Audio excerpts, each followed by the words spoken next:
In this video, we talk about whining. Stay tuned.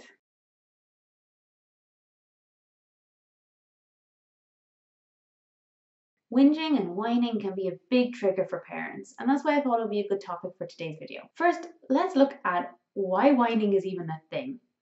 It's not surprising that toddlers and preschoolers and even older children, if it's not been addressed at an earlier stage, whine. It's human nature to do what works. And as a baby, their primal instinct is to cry. Every time that they cried, they elicit this response in their caregiver, this primal, deep, guttural need to respond. And so they discovered through their own experience that crying works. Crying gets their needs met. We all do what works. We will always repeat what serves us. But before we go any further, stop. Whining is not a form of manipulation. Even if it appears like forced crying or crocodile tears, whining indicates a need that needs to be met. And your child is using the only fail-safe method that they have learned in their short experience that works. So if you're a responsive parent who has always been responding to your baby's needs, and now you're getting triggered because their whining is bringing up this primal need, this primal feeling of urgency in your body and it hurts, please don't turn to the he's only looking for attention, don't give it to him method, or the I'm not going to respond to you until you use your big girl voice method. You owe it to them to teach them an alternative way of getting their needs met. But how? So consider whining like an alarm bell. Whenever you hear it, you know that your child has a need and they are having difficulty expressing it to you. You can help them to translate what they're saying into their big boy or big girl voice. And this is how you can do it. So first, you get down to their level, you make eye contact, and whatever it is they say to you, you repeat it back with empathy.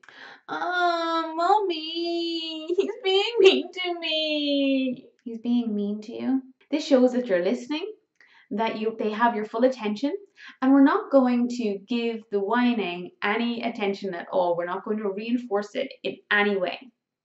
We're just going to focus on the words. So by repeating the words back to your child in this way, you're telling them, you're showing them that it's the words that have got your attention, it's the words that you're listening to, and it's the words that you're responding to. So that reinforces them using words. That teaches this alternative way of communicating, that they're going to come and talk to you about their needs in order to get their needs met. And obviously this has to be followed through, that you actually do respond to their needs then after they've communicated to you, so that they understand that whenever they come and tell you about what's wrong, that you're going to respond to that they don't need to cry to get their needs met. And really, we can thank our children in this situation too. Because even if they came to you with this whingy, whiny voice, they came to you and through their words communicated with you their needs. So that has to be recognized and thanked. It's that next step between crying to get their needs met and whenever they'll eventually learn to come and speak to you to tell you what they need. The whining and whinging is sort of the in-between. It's a transition. And so we need to recognize that and be grateful for that too, that they've actually taken that step away and they're developing and growing. We understand why they were whining. We understand that that's their default, the way that they get their needs met. And we have to have a certain level of respect for that they're working from this place of instinct. Anything in those moments that is being triggered in you, it's your responsibility to work on that in yourself. Your child doesn't make you feel anything. You have to be responsible for your own feelings. So whenever they come and they're whining, we understand why. We understand that that's their default and that's what's always worked to get their needs met.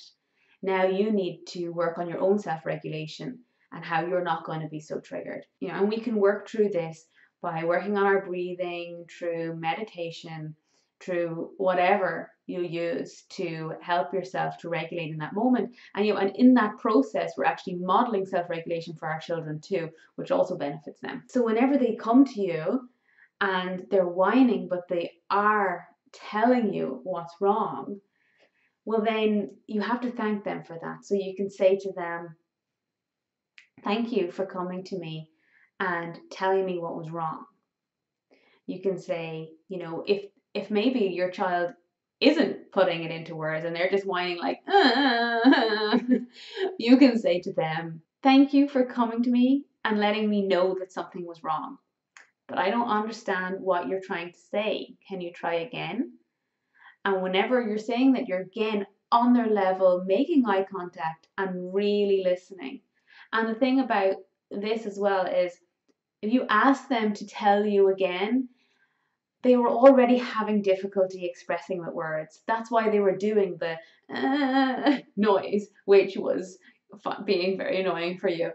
And so you have to understand that it's probably going to be difficult for them to put words on this feeling, and it's going to take them a little bit time. So you need to be patient.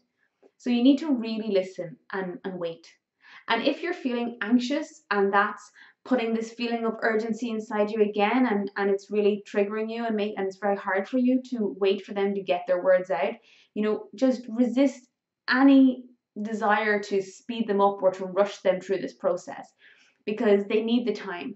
Giving them this time to properly communicate what it is they need to say teaches them, again, it reinforces that their words are important and you need to hear in words what it is they need in order to be able to respond appropriately.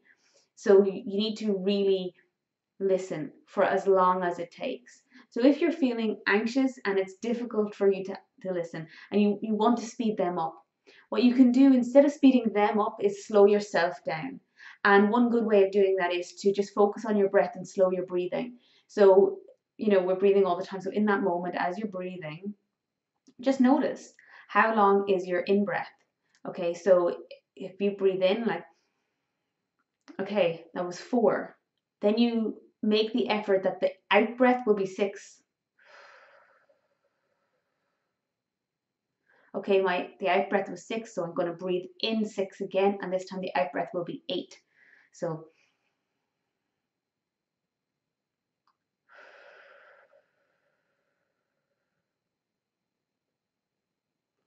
okay, and when you do that a few times while you're making eye contact, while you're waiting on your child and you're present with your child in that way, and you've slowed yourself down like this, you will be in a place where you're feeling more patience and where it's easier for you to really listen and to really allow your child to get that out. So question of the day, does whining trigger you, and what ways do you deal with it in your home? I'd love to hear your comments. Please write in the comment section below. And if you like this video, click the thumbs up and consider subscribing. If you hit that bell, you'll get notification whenever I upload a new video, which I'm aiming to do daily. So please subscribe to the channel, please like the video, and please comment below.